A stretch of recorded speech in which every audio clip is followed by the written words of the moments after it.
FCRA यानी विदेशी अंशदान अधिनियम, FCRA। अब FCRA से इतना डर क्यों लग रहा है? FCRA का खौफ क्या है? इसको बहुत सरल शब्दों में समझेगा जो मैं समझाने जा रहा हूं। CAA कानून आया तो मुस्लिम विरोधी, तलाक़े बिद्दत खत्म किया तो मुस्लिम विरोधी, अनुच्छेद 370 समाप्त, मुस्लिम विरोधी, वक्फ संशोधन बिल मुस्लिम विरोधी, एंटी कन्वर्जन कानून मुस्लिम विरोधी, इसके अलावा UCC uniform civil code NRC Muslim विरोधी। अब नया शिगुफा है साहब, FCRA ये भी मुस्लिम विरोधी। कैसे प्रभु, इसकी बात करेंगे अब। पूरे एजेंडे की पोल खोल, एक टैप और पूरा सच। मोदी सरकार अगर विदेश से भारत आने वाले चंदे की पाई पाई की पहरेदारी की तैयारी कर रही है तो ये मुस्लिम विरोधी कैसे हो गया?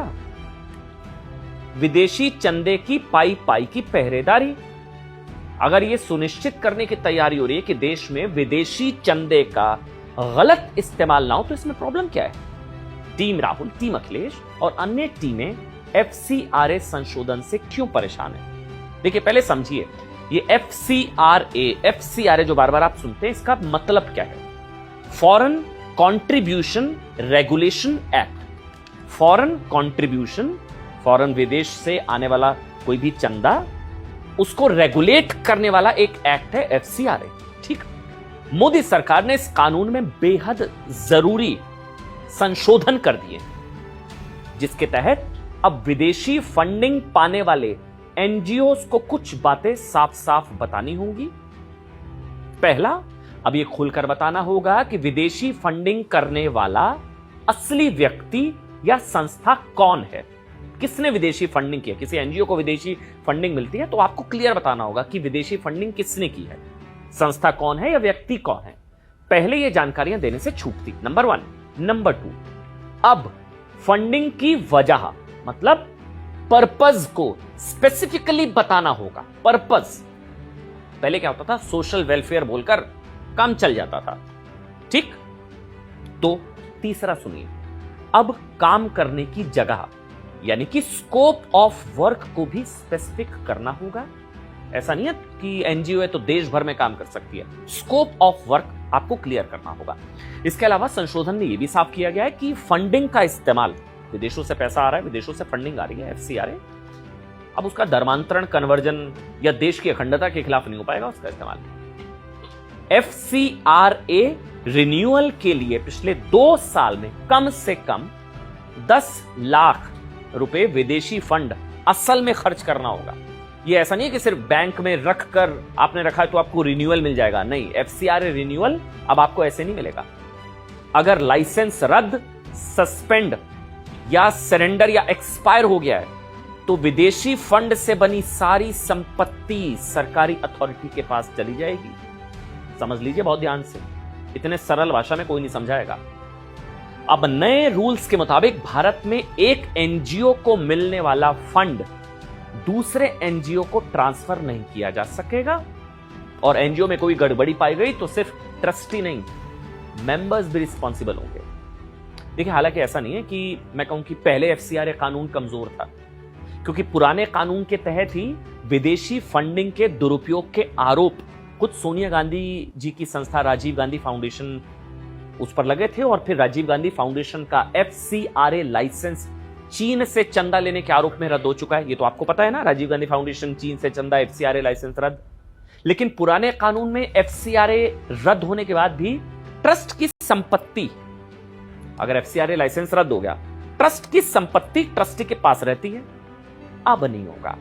अब नए कानून में लाइसेंस रद्द होते ही NGO की संपत्ति सरकार के पास चली जाएगी। ठीक, मतलब मोदी सरकार के FCRA बिल की वजह से शायद उन लोगों की दिक्कत बढ़ गई है जो अब तक विदेशी फंडिंग के सहारे भारत में फ्री की मलाई खा रहे थे, और फ्री की मलाई के सहारे मोदी सरकार के खिलाफ ही या देश के खिलाफ या देश की अखंडता के खिलाफ, एकता, अखंडता, संप्रभुता के खिलाफ दुष्प्रचार कर रहे थे, प्रदर्शनों को स्पॉन्सर कर रहे थे, देश को तोड़ने की कोशिश कर रहे थे। अब मोदी सरकार का भी कहना है साहब कि FCRA नियमों में संशोधन इसलिए किए जा रहे हैं ताकि भारत में एनजीओस को मिलने वाली विदेशी फंड का मिसयूज ना हो, व्यक्तिगत फायदे के लिए विदेशी फंड का इस्तेमाल ना हो, ट्रांसपेरेंसी बढ़े, पारदर्शिता, और देश विरोधी साजिशों के लिए आने वाले फंड को रोका जा सके। मतलब इसको ऐसे समझिए, मैं और सरल करता हूं कि भारत को नेपाल बनाने की साजिशों के लिए जो फंड विदेशों से आता है ना,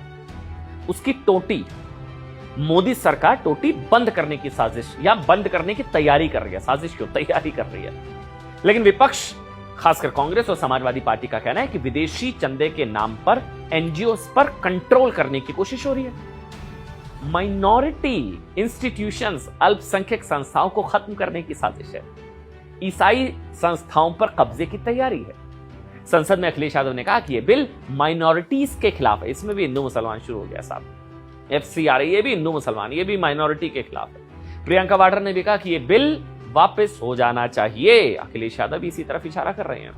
जो सरकार एफसीआरए ला रही है, इसके खिलाफ में हम पूरे विपक्ष के लोग हैं। और सभापति महोदय, अगर जो माननीय मंत्री जी कह रहे हैं, नहीं, माननीय मंत्री जी कह रहे हैं कि माइनॉरिटी के खिलाफ नहीं है। माननीय मंत्री जी बताएं, आज तक जो बिल लाए हैं बिना माइनॉरिटी के खिलाफ कौन सा बिल लेकर के आए हो आप? Home minister. इसलिए अगर अखिलेश कह रहे हैं, सुना आपने, कि ये बिल अल्पसंख्यकों के खिलाफ है, तो उन्हें ये बताना चाहिए साहब कैसे, माइनॉरिटीज के खिलाफ कैसे है। ठीक है ना, मतलब चंदे में आई एक एक पाई की पहरेदारी अगर सरकार कर रही है तो चंदे का धर्म कहां से हो गया। वैसे एक जानकारी के मुताबिक भारत में एफसीआरए के तहत करीब 16,000 रजिस्टर्ड एनजीओज हैं। उन्हें 22,000 करोड़ रुपए का सालाना विदेशी फंड मिलता है। 22,000 करोड़। इस फंड में निगरानी इसलिए जरूरी है क्योंकि सीएए आंदोलन से लेकर दिल्ली दंगों तक और कुडनकुलम न्यूक्लियर प्रोजेक्ट के विरोध से लेकर कॉकरोच आंदोलन तक विदेशी फंडिंग के आरोप लग चुके हैं। सोशल वर्क के नाम पर आदिवासियों का धर्म परिवर्तन हो या ह्यूमन राइट्स के नाम पर आतंकवादियों के कोर्ट केस लड़ने हो, विदेशी फंडिंग वाले एनजीओ देश को ना, आप कह सकते हैं, देश को घुन की तरह अंदर से खोखला करने की कोशिश कर रहे हैं। अब इसलिए मोदी सरकार के समर्थक ये कह रहे हैं साहब कि नया एफसीआरए बिल उन आंदोलन जीवियों की दुकान बंद करने वाला है जो सरकार विरोधी हर प्रदर्शन में नजर आते हैं।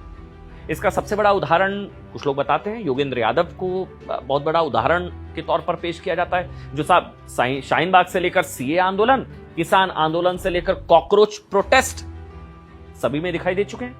यहां सवाल यह है कि जब अमेरिका और चीन जैसे देशों में विदेशी फंडिंग को लेकर बहुत ही सख्त नियम है, तो भारत में ऐसे नियम लागू होने में दिक्कत क्या है, प्रॉब्लम क्या है?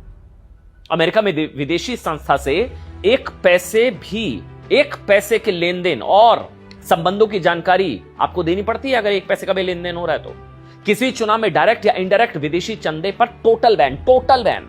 चीन सुन लीजिए, चीन में भी विदेशी चंदा लेने वाली संस्थाओं के लिए रजिस्ट्रेशन से लेकर उसकी पाई के खर्चे पर निगरानी और नियंत्रण जरूरी होता है। तो भारत में क्यों ना हो भाई? हालांकि एफसीआरए बिल को लेकर खबर यह है कि मोदी सरकार ने इसे जेपीसी को भेज दिया है। अब सुनिए, ज्वाइंट पार्लियामेंट्री कमेटी इस बिल पर मंथन कर संसद के शीतकालीन सत्र तक अपनी रिपोर्ट देगी। लेकिन सरकार के रुख से यह तय है कि कानून आएगा जरूर। विरोधियों के लिए राहत तभी तक है जब तक जेपीसी इसे लेकर रिपोर्ट नहीं दे देती है।